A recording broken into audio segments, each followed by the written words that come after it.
الحمد لله نحمده ونستعينه ونستغفره ونعوذ بالله من شرور أنفسنا وسيئات أعمالنا من يهده الله فلا مضل له ومن يضلل فلا هادي له أشهد أن لا إله إلا الله وحده لا شريك له وأشهد أن محمدا عبده ورسوله لا نبي بعده قال الله تبارك وتعالى يا أيها الذين آمنوا اتقوا الله حق تقاته ولا تموتن إلا وأنتم مسلمون وقال عليه الصلاة والسلام فإن أصدق الحديث كتاب الله وخير الهدي هدي محمد صلى الله عليه وسلم وشر الأمور محدثاتها فإن كل محدثة بدعة وكل بدعة ضلالة وكل ضلالة في النار. Ikhwani rahimani wa rahimakumullah. Insyaallah taala pada kesempatan sore hari ini seperti biasa kita lanjutkan hadis yang ke-27. Baik. Sebelumnya Ustaz Yusuf itu berhalangan, kurang sehat katanya. Hadis ke-27 Anin Nawas bin Sim'an, atau dalam bacaan yang lain Anin Nawas ibni Sam'an, sinnya fathah, radhiyallahu anin Nabi sallallahu alaihi wasallam qala al-birru husnul khuluq wal ithmu ma haka fi nafsika wa karihta ayyattali'a alaihin nasu. Hadis yang kedua, wa an Wabisata ibni Ma'bad wa an Wabisata bin Ma'badin radhiyallahu an qala ataitu Rasulullah sallallahu alaihi wasallam faqala ji'ta tas'alu 'anil bir qultu na'am qala istafti qalbak al birru ma'annat ilaihi nafsu wa ma'annat ilaihi al-qalbu wal ithmu ma haka fin nafsi wa taraddada fi sadr wa in aftaka an-nasu wa aftauka bukan wa aftuka, salah, wa aftauka. Hadisun hasan rawainahu fi musnadai al-imamain Ahmad bin Hanbal wa Darimi bi isnadin hasan. Hadis ini ya ikhwan, hadis yang pertama bersumber dari Nawas bin Sam'an. Beliau termasuk salah seorang sahabat yang masyhur. Cuma dalam segi periwayatan hadis, hanya 5 hadis yang dia diriwayatkan dari Rasulullah SAW. Dalam kutubus sittah, Bukhari, Muslim, Abu Dawud, Tirmidzi, hadis yang bersumber dari Nawas Sam'an hanya berjumlah 5 buah hadis saja. Jadi termasuk sahabat yang sedikit meriwayatkan hadis. Kalau yang paling banyak siapa ya ikhwan? Abu Hurairah. Beliau Nawas bin Sam'an tinggalnya di Syam dan tidak banyak biografi yang begitu lengkap tentang Nawas bin Sam'an. Bahkan para ulama menyebutkan hanya sedikit tentang siapa dia Nawas bin Sam'an. Yang jelas beliau adalah seorang sahabat yang sedikit meriwayatkan hadis dari Rasulullah sallallahu alaihi wasallam. Bahkan dicatat hanya sebanyak berapa? 5 buah. Anin Nabi sallallahu alaihi wasallam qala, beliau Nawas bin Sam'an mengambil hadis ini dari Nabi sallallahu alaihi wasallam dan Nabi berkata kepadanya, mendengar dari Nabi sallallahu alaihi wasallam, al-bir, ba-nya di kasrah. Bir ya ikhwan, kalimat bir menunjukkan kasratul khair, menunjukkan sesuatu yang banyak, kasratul khair, perbuatan baik yang banyak. Itu namanya bir. Oleh karena itu termasuk nama Allah, apa ikhwan? Ba-nya di fathah. Bar. Karena Allah banyak memberi kebaikan kepada para makhluk. Ada lagi, kalau harokatnya di dhamma, ba-nya jadinya bur. Apa itu? Gandum. Gandum itu kan banyak, kecil-kecil. Nah itu. Jadi kalimat ba dan ro itu menunjukkan sesuatu yang banyak. Kalau padang pasir apa? Kalau orang-orang bikin acara di mana itu? Bar, ya. Nah, itu karena luasnya banyak. Kalimat bir ya ikhwan, yaitu kasratul khair, kebaikan yang banyak. Apabila disebutkan kalimat bir saja, maka maknanya adalah mengerjakan perbuatan yang wajib dan meninggalkan larangan-larangan. Tapi kalau kalimat bir diiringi dengan takwa, punya makna masing-masing. Misalnya Allah Subhanahu wa taala mengatakan wa ta'awanu 'alal birri wat taqwa wa la ta'awanu 'alal itsmi wal udwan. Saling tolong-menolonglah kalian dengan kebaikan dan takwa. Kalau disebutkan kalimat bir dan takwa punya makna masing-masing. Bir maksudnya mengerjakan kewajiban-kewajiban dan takwa meninggalkan larangan. Nah ini. Tapi kalau disebutkan salah satu saja, maka mencakup semuanya. Mengerjakan kebaikan dan meninggalkan larangan. Bisa dibedakan ya? Tayyib. Wa ta'awanu 'alal birri wat taqwa. Dalam hadis ini hanya disebutkan kalimat bir, tidak ada kalimat takwa. Apa artinya? Mengerjakan kewajiban dan meninggalkan larangan. Tapi kalau ada kalimat takwanya, maka bir itu untuk suatu yang wajib, mengerjakan kewajiban, takwa meninggalkan larangan. Wadih? Al-birru husnul khuluq. Husnul khuluq berapa pekan yang lalu, udah lama ya, kita sudah bahas panjang lebar tentang husnul khuluq. Apa definisi husnul khuluq? Husnul khuluq kalau secara bahasa artinya akhlak yang baik. Dan ini mencakup umum. Akhlak kepada Allah, akhlak kepada Rasul, akhlak kepada manusia. Ini umum. Husnul khuluq ma'allah, husnul khuluq ma'ar Rasul, husnul khuluq ma'an nas. Salah satu husnul khuluq ma'allah, terima khabar-khabarnya dan membenarkan. Nah, kita sudah terangkan ini panjang lebar kemarin. Kemudian imtisal, mengerjakan perintah dan meninggalkan larangan-larangan Allah. Ini termasuk husnul khuluq ma'allah, berakhlak mulia kepada Allah. Kemudian sabar terhadap takdir Allah Subhanahu wa taala ketika kita jelaskan hadis yang ke-18 itu. Husnul khuluq. Kebaikan itu adalah husnul khuluq. Rasulullah SAW menerangkan bahwa kebaikan adalah husnul khuluq, karena husnul khuluq suatu kalimat yang mencakup beberapa perkara yang umum kepada Allah, kepada Rasul, kepada manusia. Maka tepat penafsiran Rasulullah SAW bahwa bir itu adalah husnul khuluq, sebuah kalimat yang jami', yang menyeluruh. Kebaikan itu, bir itu kan kebaikan, husnul khuluq adalah husnul khuluq. Dan di sana ada husnul khuluq yang lebih khusus lagi. Kalau tadi kita sebutkan bahwa husnul khuluq ada 3 macam, bersama Allah, kepada Rasul, kepada manusia. Yang lebih khusus adalah husnul khuluq kepada orang tua. Birrul walidain, berbuat baik kepada kedua orang tua.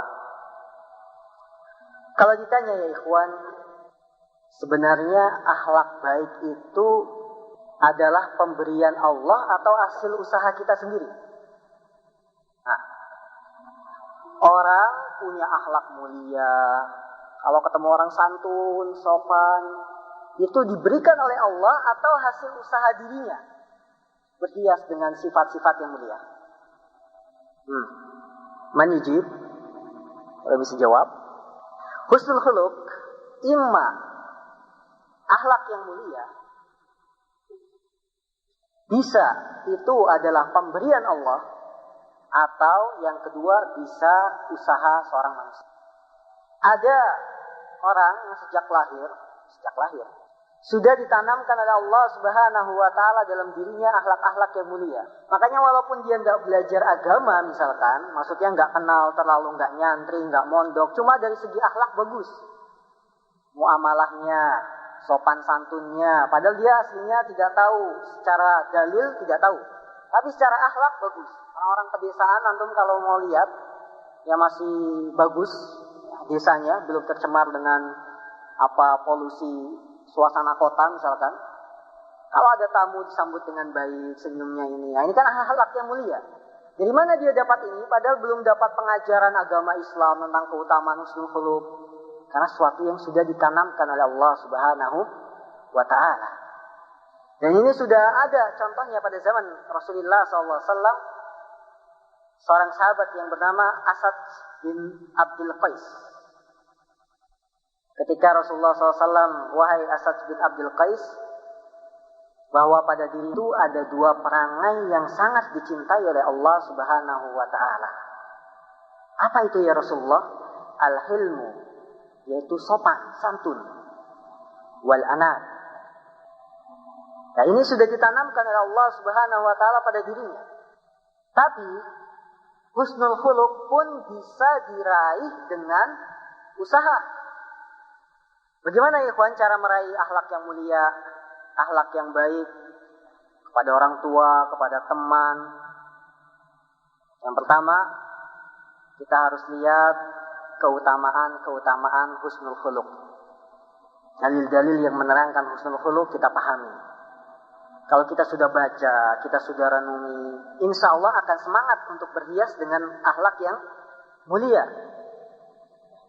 Dalam sebuah hadis Rasulullah SAW mengatakan, "Ma min syai'in athqalu fil mizan min husnul khuluq."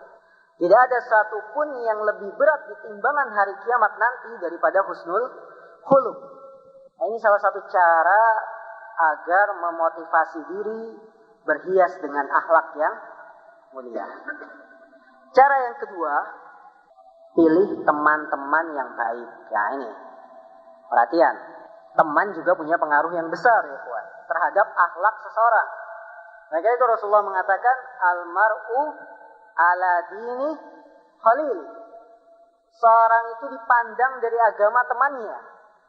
Kalau temannya pemabuk, temannya tukang nyekek botol, atau banting kartu, keberatan banting kartu, tidak mustahil dia pun akan terbawa-bawa terhadap perilaku temannya. Dalam hadis yang lain Rasulullah SAW mengatakan, "Matsalul jalisis salih kamatsali hamilil mis." Permisalan orang yang duduk dengan orang yang saleh, yang bagus, seperti berteman dengan penjual minyak wangi. Antum tahu bagaimana para penjual minyak wangi? Ya Allah, Jib. Coba, padahal nggak beli kan, main semprot aja sih ya. Minimal antum kena baunya, walaupun nggak beli. Jadi juga berteman dengan teman yang saleh. Minimal ada pengaruh asar-asar kebaikan yang dia punya. Nah ini. Tapi sebaliknya ikhwan, masalul jalisis su, permisalan duduk berteman dengan orang yang jelek siapa? Kama tali sahibil kir, bagaikan tukang pandai. Oleh karena itu ikhwan, apa yang menyebabkan Abu Thalib paman Rasulullah masuk neraka? Nah, siapa ingat kisah ketika meninggalnya? Teman yang jelek siapa? Abu Jahal. Ketika ajal sudah menjemput Abu Thalib, Rasulullah membujuk agar mengucapkan kalimat la ilaha illallah, ya ammi qul kalimatan uhajjubika indallah. Wahai pamanku, katakanlah sebuah kalimat, maksudnya la ilaha illallah, yang nanti aku akan bisa berhujjah di hadapan Allah untuk membelamu nanti, menyelamatkanmu dari api neraka. Abu Jahal bisikin, atarghabu an millati Abdul Muthalib. Wahai Abu Thalib, kamu tuh benci agama nenek moyangmu, yaitu Abdul Muthalib. Apakah kamu benci?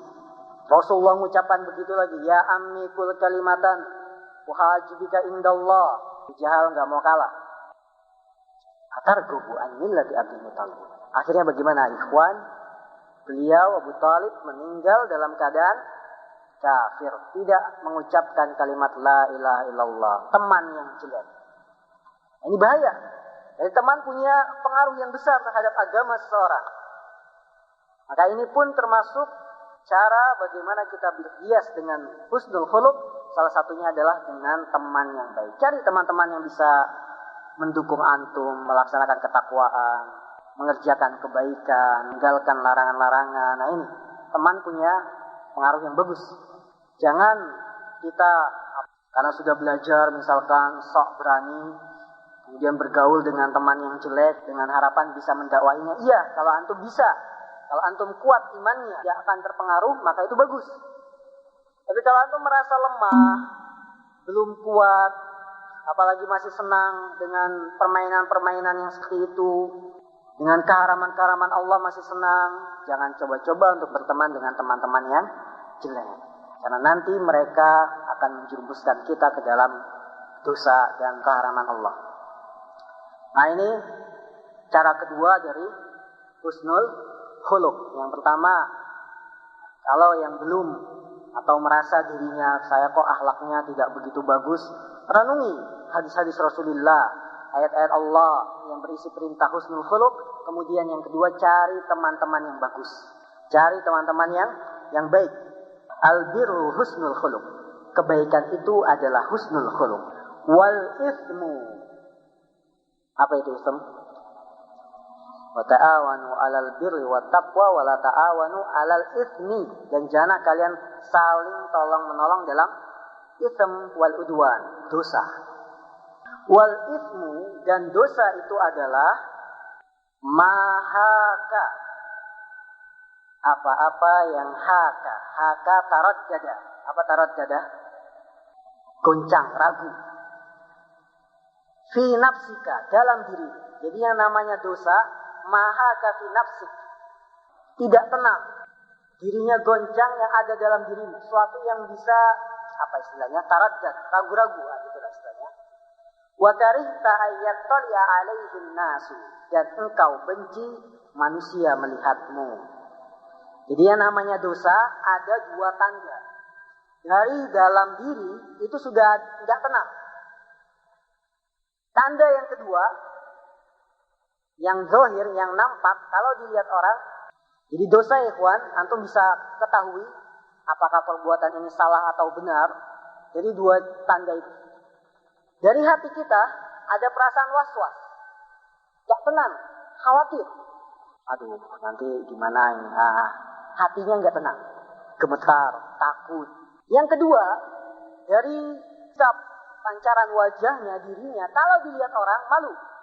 Wa karihta ayyattali'a 'alaihin nasu, dan engkau benci manusia melihatnya. Ini ya ikhwan, sifat seperti ini hanya pada orang yang hatinya masih bagus. Jadi sabda Nabi bahwa dosa itu apa yang ragu-ragu dalam hati, kemudian manusia kalau melihatmu engkau benci, ini pada orang yang hatinya masih bagus. Tapi orang yang hatinya sudah mati atau sakit, perkaranya bisa sebaliknya. Dengan dosa, tidak ada apa-apanya. Kecil. Bahkan bangga dengan dosa yang dia lakukan. Dilihat manusia cuek, biarin aja. Dia minuman keras di pinggir jalan, manusia lewat, gak peduli. Karena kenapa ikhwan? Hatinya sudah mati. Jadi adakah pertentangan antara hadis ini dengan kenyataan yang kita lihat pada sebagian manusia yang mereka tidak takut dengan dosa, bahkan pamer di hadapan manusia dengan dosa? Tidak ada pertentangan. Karena Nabi mengatakan bahwa tanda dosa itu dengan adanya keraguan dalam hati, dan kalau dilihat manusia itu kamu takut, ini untuk orang-orang yang hatinya masih salim, yang masih selamat, masih bersih. Tapi kalau orang hatinya sudah terkotori dengan bintik-bintik hitam karena perbuatan dosa dan maksiat, tidak malu lagi berbuat dosa. Orang pulang dari negeri kafir cerita, saya di sana, atau pergi ke Bali lah, nggak usah jauh-jauh. Saya di sana demikian. Cerita, bangga. Ini orang yang sudah hatinya tertutupi dengan dosa, yang sudah mati. Kalau dia terus-terusan seperti itu, harus diminta taubat. Karena terang-terangan melakukan atau bangga dengan dosa sebuah keharaman. Harus diminta taubat. Kalau taubat, alhamdulillah. Kalau tidak, kafir. Bahaya. Karena merasa bangga dengan dosa yang dilakukan. Nah, ini nggak boleh. Maka sabda Nabi SAW, kebaikan adalah husnul khuluq, dan dosa itu adalah apa yang ragu-ragu di dalam dirimu dan engkau benci manusia melihatnya. Hadza fil muslim al mustaqim. Ini kepada orang yang masih lurus-lurus saja jalan. Tapi orang yang sudah sakit, yang sudah tertutupi dengan bintik-bintik hitam, maka orang-orang yang semacam ini kita berlindung kepada Allah untuk seperti mereka, ya. Untuk tidak seperti mereka bangga dengan dosa dan kemaksiatannya. Yang kedua, setelah kita mengetahui bahwa yang namanya kebaikan itu mencakup perbuatan yang umum, husnul khuluq, kepada Allah, Rasulnya, kemudian kepada manusia, lebih utama lagi kepada kedua orang tua. Dan kebalikan dari kebaikan adalah dosa. Apa itu dosa? Dosa kita bisa ketahui dengan dua tanda. Tanda dalam diri, ragu-ragu. Tanda yang terlihat di luar, kalau kita benci, kalau ada orang yang melihat. Hadis yang kedua, wa an Wabisah ibni Ma'bad. Wabisah ibn Ma'bad, seorang sahabat. Dia termasuk pula seorang rawi yang sedikit meriwayatkan hadis dari Rasulullah. Hanya 2 hadis. Dari sekian banyak ribuan hadis, beliau Wabisah ibn Ma'bad hanya meriwayatkan 2 hadis dari Rasulullah SAW. Yang satu ini, yang satunya lagi nanti antum cari. Taib. Wabisah ibn Ma'bad termasuk seorang sahabat yang diberi umur panjang. Usianya sampai hampir 90 tahun. Yang paling panjang lagi siapa ikhwan dari seorang sahabat? Anas bin Malik. Karena Rasulullah sudah mendoakannya, ya Allahumma akfir malahu wa waladahu wa atil umrahu. Ya Allah, perbanyaklah hartanya, anaknya, dan panjangkanlah umurnya. Ini Anas. Akan dikisahkan kalau orang yang lain itu panen setahun sekali, Anas panennya 2 kali dalam setahun. Ini karena keberkahan doa dari Rasulullah SAW. Dan Wabisah termasuk salah seorang sahabat yang usianya juga panjang, hampir 90 tahunan. Qala, dia berkata, ataitu Rasulullah sallallahu alaihi wasallam. Aku mendatangi Rasulullah sallallahu alaihi wasallam. Faqal. Kemudian Rasulullah SAW berkata, Jita tas'alu anil bir. Kamu itu datang mau bertanya tentang kebaikan. Di sini ya ikhwan, Wabisah ibn Ma'bad, dia belum menceritakan maksud kedatangan, tapi Rasul sudah menembak. Kamu mau tanya kebaikan kan? Dari mana Rasul tahu bahwa dia akan bertanya kebaikan? Jika tas'alu anil bir, kamu datang mau bertanya tentang kebaikan. Dari mana Rasul tahu bahwa dia datang mau bertanya kebaikan? Mungkin mau minta sedekah atau apa, tapi Rasul langsung nembak. Di sini namanya para ulama mempunyai 2 kemungkinan tentang kalimat ini. Kamu datang ingin bertanya tentang kebaikan. Wabisah ibn Ma'bad belum berbicara tapi sudah ditebak oleh Rasul. Yang pertama, kemungkinan pertama, bahwa Rasul sudah tahu bahwa dia itu datang ingin bertanya kebaikan. Mungkin sahabat yang lain sudah menceritakan, Rasul, nanti Wabisah itu mau datang tanya kamu tentang kebaikan. Apa itu bir itu apa? Mungkin itu seperti itu kata ulama. Ini kemungkinan yang pertama. Yang kedua, kemungkinannya ini adalah firasat Rasulullah SAW yang begitu kuat, sehingga ketika Wabisah datang sudah bisa ditebak kedatangannya. Kamu datang ingin bertanya kebaikan. Bukankah kamu datang ingin bertanya kebaikan? Ini firasat Rasul. Jadi ada 2 kemungkinan. Kemungkinan pertama, Rasul sudah dengar kabar bahwa Wabisah nanti datang itu ingin bertanya kebaikan. Kemungkinan yang kedua, firasat Rasul yang begitu kuat sehingga tahu bahwa Wabisah itu ingin bertanya tentang kebaikan. Paham ya ikhwan? Apa sih firasat? Firasat, perasaan hati gitu ya. Firasat ya, firasat lah. firasat saya malam ini saya dapat sumbangan. Betul dapat firasat, bisa. Tapi di sini bukan sebagai dalil ya ikhwan.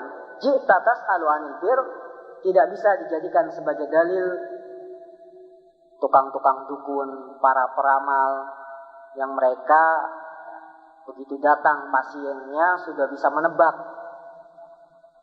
Kamu sakit ini ya. Nah, padahal belum ditanya, kamu umurnya sekian dan sekian. Tidak seperti itu. Ini beda. Kalau Rasul, dia seorang manusia yang diberikan kekuatan oleh Allah, dilindungi dari segala kesyirikan. Tapi tukang-tukang dukun, para peramal, mereka bekerja sama tidak ragu lagi dengan jin, sehingga mengetahui apa yang diinginkan oleh pasiennya. Ini. Jadi di sini bukan dijadikan dalil bolehnya perbuatan ramalan atau perdukunan. Ji'ta tas'alu 'anil bir. Kamu datang ingin bertanya tentang kebaikan. Jadi tanda tanya itu, ada tanda tanya istifham. Qultu na'am. Wa Abi Sa'id bin Ma'bad mengatakan, menjawab, na'am. Kalimat na'am ya ikhwan adalah kalimat yang menetapkan isbat masu'il, menetapkan apa yang ditanyakan. Na'am jitu as'alu 'anil bir. Begitu. Ada yang dibuang. Iya, saya datang untuk bertanya tentang kebaikan. Jadi na'am itu mengulang pertanyaan yang ditanyakan, menetapkan. Kamu namanya Muhammad? Na'am. Maksudnya, na'am, ana Muhammad. Qultu na'am. Qala. Apa jawab Rasul sallallahu alaihi wasallam? Istafti qalbak. Bertanyalah kepada hatimu. Bertanyalah kepada hatimu. Al-istifta talabul fatwa. Istifta itu meminta fatwa. Mintalah fatwa kepada hatimu. Istafti qalbak. Al-birru, kebaikan itu matma'annat ilaihin nafsu. Kebaikan adalah yang jiwa ini merasa tentram, tenang. Kalau kita berbuat suatu amalan yang saleh, amalan kebaikan, hati ini tidak ada ragu sedikit pun, tenang. Antum sholat, berwudu, tenang karena merasakan bahwa ini adalah perintah Allah dan tidak ada keraguan sedikit pun.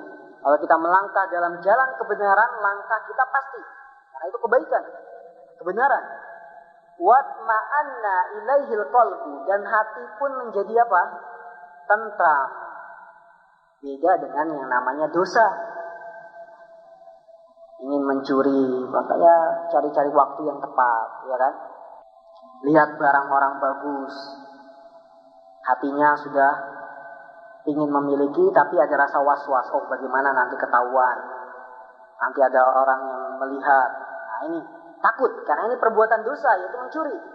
Tapi kalau yang namanya kebaikan, antum bersedekah, antum melaksanakan seluruh kebaikan kepada orang tua, misalkan dengan mengirim uang, berbuat baik kepadanya, ini perbuatan baik yang hati tidak ada ragu-ragu dan tidak ada was-was, tenang. Watma'anna ilaihil qalbu wal ithmu. Nah ini, dan dosa itu mahaka, apa yang ragu-ragu di dalam jiwa, wa taraddada fis sadri, dan taraddud, tidak tentram di dalam hati. Jadi namanya dosa akan senantiasa jiwa ini ragu, tidak tenang, dan hati pun demikian. Karena pusat seluruh kegiatan seorang makhluk berpusat pada hatinya. Kalau hatinya itu baik dan tenang, semua anggota badannya pun tenang. Tapi kalau hati sudah tidak tentram ketika mengerjakan sesuatu, was-was, takut ketika melangkah, ketahuilah itu sebuah perbuatan yang salah. Sebuah perbuatan yang salah. Antum melihat para penjahat ketika ditanya oleh seorang polisi atau apa, jawabannya kemana-mana. Nah, hatinya sudah takut duluan. Nah, dia merasa bahwa ini adalah salah. Orang-orang yang senang melakukan kemaksiatan, ketika ditegur atau ditanya, dia menyadari bahwa ini perbuatan yang salah. Hatinya sudah tidak tentram. Demikian juga kita. Kita misalkan salah, keluar nggak bawa iqomah, ada taftish, hati udah, aduh, kena. Nah, ini, karena salah, antum yang salah. Inilah namanya dosa atau apa yang jiwa ini tidak tentram dan hati pun demikian. Wa in aftakan nasu wa aftauka, sekalipun aftaka an-nasu, manusia memberi fatwa kepadamu, wa aftauka, dan terus memberi fatwa berulang-ulang. Jadi ya ikhwan, dosa itu tidak menjadi sebuah perbuatan yang baik walaupun manusia mengatakannya bukan dosa. Dan dosa itu adalah apa yang ragu-ragu di dalam jiwa dan taraddud, ragu-ragu di dalam hati, sekalipun manusia itu memfatwakan kepadamu bahwa itu bukan dosa. Jadi timbangannya bukan ukuran kebanyakan orang, tapi timbangannya apa ya ikhwan? Nas, dalil-dalil syar'i. Sekalipun manusia mengatakan ini bukan dosa, ini bukan perbuatan yang salah, tapi kalau syariat mengatakan salah, tetap salah. Wa in aftakan nasu wa aftauka. Kalau syariat sudah mengatakan salah, salah. Karena kalau kita ikuti kebanyakan orang, niscaya agama ini rusak. Allah Subhanahu wa taala mengatakan wa in tuti aktsara man fil ardi yudilluka an sabil. Kalau engkau menaati, mengikuti kebanyakan orang di muka bumi ini, mereka niscaya akan menyesatkanmu dari jalan Allah. Nah, ini. Maka kalau syariat sudah menetapkan bahwa yang namanya pencurian itu dosa, yang namanya melihat memandang akhwat yang bukan mahramnya itu salah, dosa, ya dosa. Sekalipun manusia biasa jabat tangan laki-laki dengan wanita, pulang dari Saudi gak mau jabat tangan sama saudara sepupunya. Sepupu mahram bukan ya ikhwan? Sepupu, anak paman misalkan, bukan mahram. Orang gak boleh untuk berjabat tangan. Manusia semuanya berfatwa jabat tangan dengan wanita halal. Apakah antum harus mengikuti fatwa manusia atau mengikuti timbangan syar'i?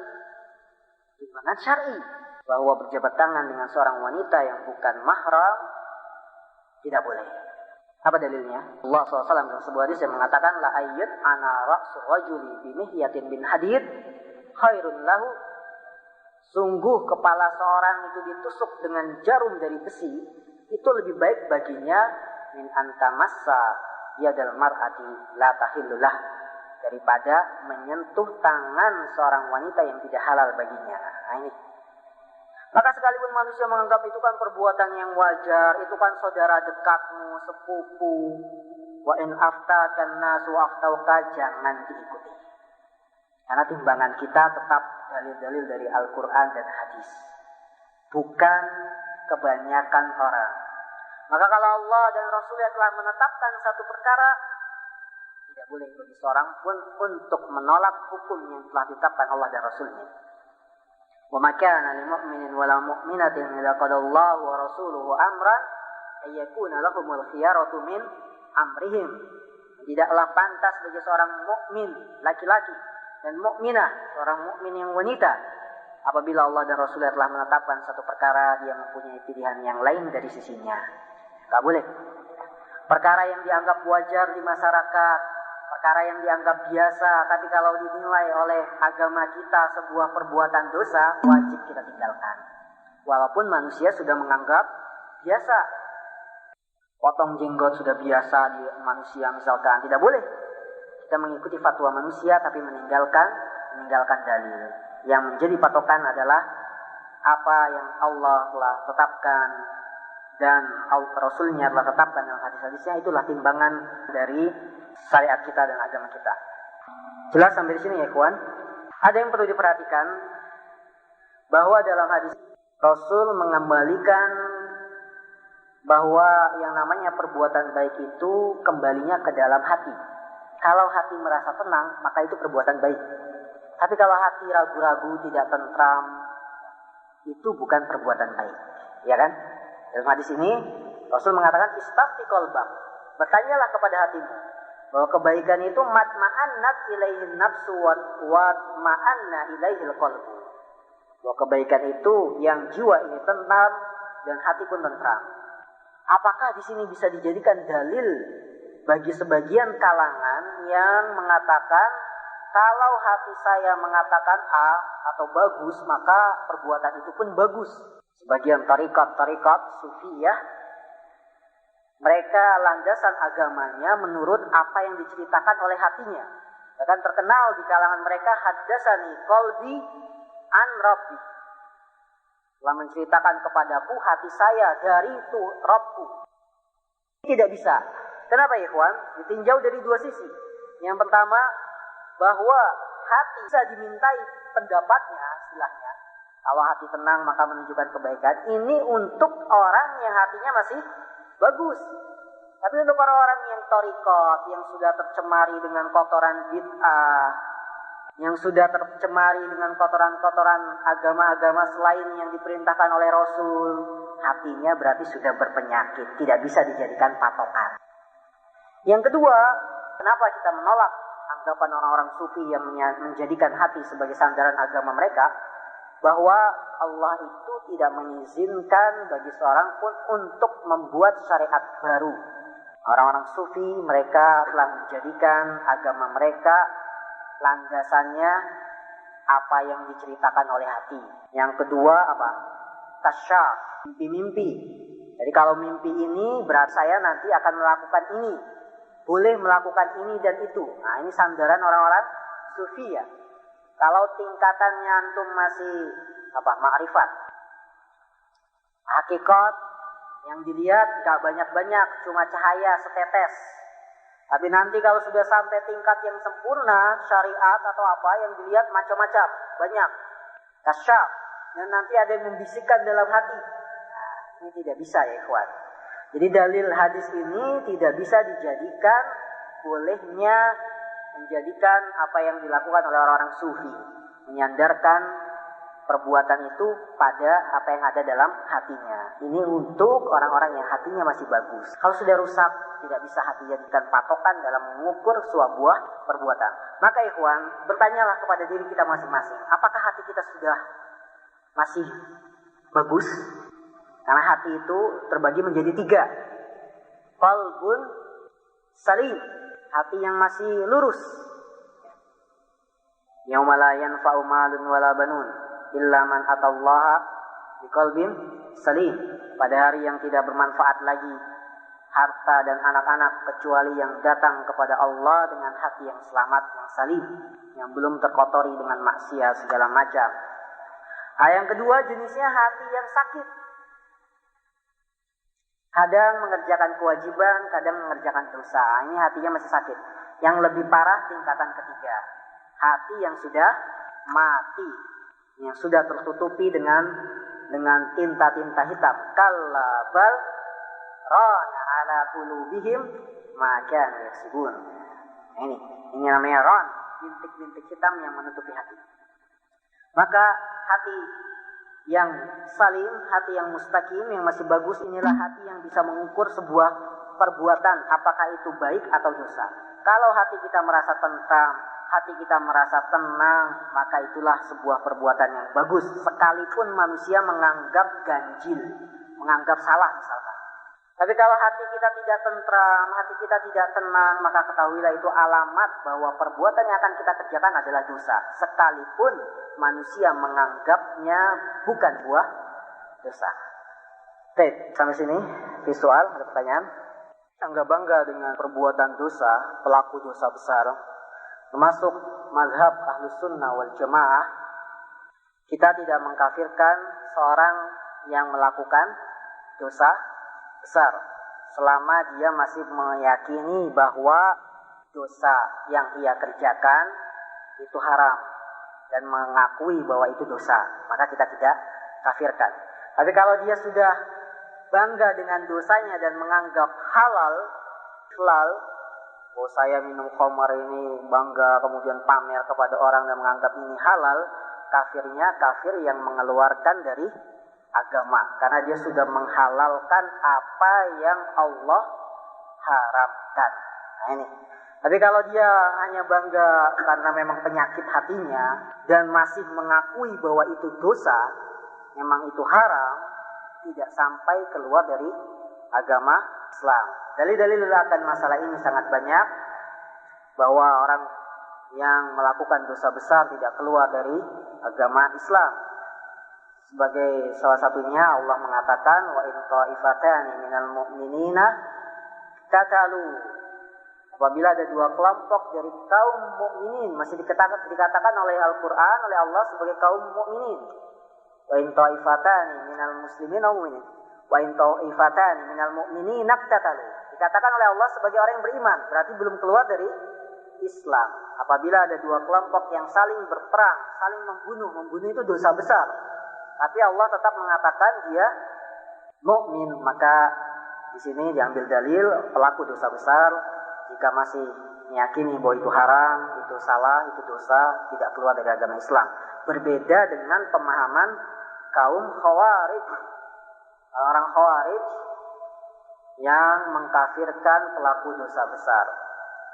Bahwa pelaku dosa besar, antum yang misalkan siapalah, ada yang minum khamar atau berzina, langsung dia itu kafir. Tidak melihat perincian sebagaimana yang dijelaskan oleh para ulama. Allahu a'lam.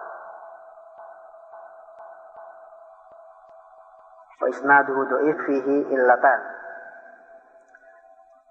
Imam Nawawi membawakan hadis Wabisah seolah-olah hanya sebagai syawahid penguat dari hadis yang pertama. Hadis pertama itu riwayat Muslim sahih. Nah, hadis kedua ini hanya sebagai penerang saja dari hadis yang pertama, bukan sebagai inti dari sandaran yang dia pegang. Jadi hadis dhaif yang dibawakan oleh Imam Nawawi di sini sebagai syawahidnya dari hadis yang pertama. Sekalipun demikian, para ulama banyak membicarakan tentang hadis illat hadis ini. Memang seperti Al-Hafidz Ibnu Rajab mengatakan fa fi isnadi hadzal hadis amran yujibu kulla minhuma dha'fa.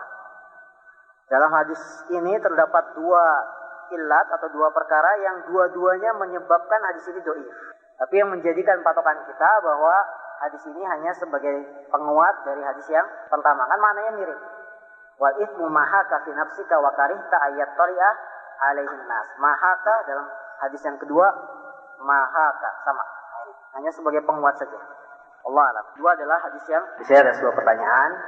Apakah ketika kita melihat orang yang melakukan sebuah perbuatan dosa, kemudian dia merasa tenang-tenang saja, tidak menyadari bahwa ini dosa, yang zahir dari hadis ini, yang nampak dari hadis, bahwa hati yang dimaksud di sini bersifat umum, yaitu orang yang hatinya masih lurus, baik dia mengetahui itu dosa atau tidak. Jadi selama seorang hatinya masih bersih, niscaya kalau dia melakukan sebuah kesalahan, hatinya tidak akan tentram, baik dia tahu ilmunya atau tidak tahu ilmunya. Makanya ikhwan, tidak semua orang yang melakukan dosa, misalnya tadi disebutkan musbil itu, tentram hatinya, tidak. Buktinya ketika dia melihat orang yang lain, dia akan heran. Kok celananya antum di atas mata kaki? Ada apa ini? Nah, ini berarti ada rasa ragu-ragu dalam hati terhadap yang ia kerjakan selama ini yang tidak disadari. Maka tidak bertentangan dengan hadis yang mulia ini. Hadis yang mulia ini menerangkan bahwa sebuah perbuatan dosa apabila ada keraguan dalam hati, dan ini bagi orang yang hatinya masih lurus, masih salim, baik dia tahu akan ilmunya atau tidak tahu. Makanya orang yang awam, ketika kita luruskan, ketika benarkan, lebih banyak menerima daripada orang yang sudah tahu ilmunya tapi masih belum menerima sepenuhnya. Nah ini, orang-orang misalkan yang belajar mahasiswa, dia tahu hadis tentang isbal itu paham, dia hujah sudah sampai, dalil sudah sampai, tapi dalam otaknya masih ada takwil. Itu kan untuk yang sombong, kalau nggak sombong nggak apa-apa. Beda dengan orang awam yang belum tahu sama sekali masalah dalil. Begitu kita benarkan akan menerima. Nah ini, karena hatinya masih bersih, tidak ada syubhat, kotoran-kotoran yang menutupi hati. Jadi di sini untuk orang yang hatinya masih salim, yang masih mustaqim. Tapi kalau hatinya sudah rusak karena ada subhat, bahwa itu untuk yang khusus, larangan itu khusus untuk yang sombong, kalau nggak sombong tidak mengapa. Berarti di hatinya itu ada subhat. Ini wallahu a'lam yang bisa Ana pahami dari penjelasan yang dijelaskan dalam beberapa kitab para ulama. Allah.